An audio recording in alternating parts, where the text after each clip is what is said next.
દુર્ગા માતાના ભક્તો જે મહાન ઉત્સવ માટે આખું વર્ષ રાહ જોતા હોય છે તેને હવે થોડા જ દિવસો બાકી છે। શારદીય નવરાત્રિ દરમિયાન ભક્તો 9 દિવસ સુધી ધાર્મિક વિધિઓ સાથે માતાના વિવિધ સ્વરૂપોની પૂજા કરે છે। આ સમયગાળા દરમિયાન ઉપવાસ રાખવામાં આવે છે અને ભજન અને કીર્તન સાથે ઘણી ધાર્મિક વિધિઓ પણ કરવામાં આવે છે। એવું માનવામાં આવે છે કે આ દિવસોમાં માતા આદિશક્તિ પૃથ્વી પર આવે છે અને પોતાના ભક્તોની મનોકામનાઓ પૂર્ણ કરે છે। આ વર્ષે શારદીય નવરાત્રિનો પ્રારંભ આસો માસની શુક્લ પક્ષની પ્રતિપદા તિથિ 3 ઓક્ટોબરથી થવા જઈ રહ્યો છે, જેની પૂર્ણાહુતિ 12મીએ દશેરા સાથે થશે। જ્યોતિષશાસ્ત્ર મુજબ નવરાત્રિ પહેલા કેટલીક મહત્વપૂર્ણ વસ્તુઓની ખરીદી કરવી જોઈએ। આવો જાણીએ શું છે તે વસ્તુઓ।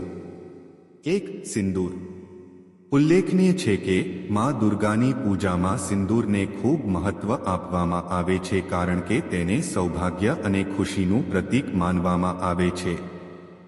આવી સ્થિતિમાં જ્યારે તમે માને સિંદૂર ચઢાવો છો ત્યારે તમને દેવીની કૃપા પ્રાપ્ત થાય છે। એવું કહેવાય છે કે શારદીય નવરાત્રિ પહેલા ઘરમાં સિંદૂર લાવવું જોઈએ।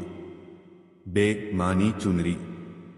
જ્યારે તમે અંબે માની પૂજા કરો છો ત્યારે ક્યારે ચુનરી પહેરાવવાનું ભૂલશો નહીં કારણ કે માતા ચુનરીને ખૂબ પ્રેમ કરે છે અને તે દેવીનું પ્રતીક પણ માનવામાં આવે છે। એવું કહેવાય છે કે ચુનરી લાવીને માને અર્પણ કરવાથી તેમની કૃપા હંમેશા તમારા પર બની રહે છે અને ઘરમાં સુખ, શાંતિ અને સમૃદ્ધિ આવે છે। 3. શંખ। શંખને હિન્દુ ધર્મમાં પવિત્ર માનવામાં આવે છે અને તેનો ઉપયોગ પૂજા અથવા ધાર્મિક વિધિ દરમિયાન થાય છે। એવું કહેવાય છે કે શંખના અવાજથી સકારાત્મકતા આવે છે અને નકારાત્મકતા દૂર થાય છે।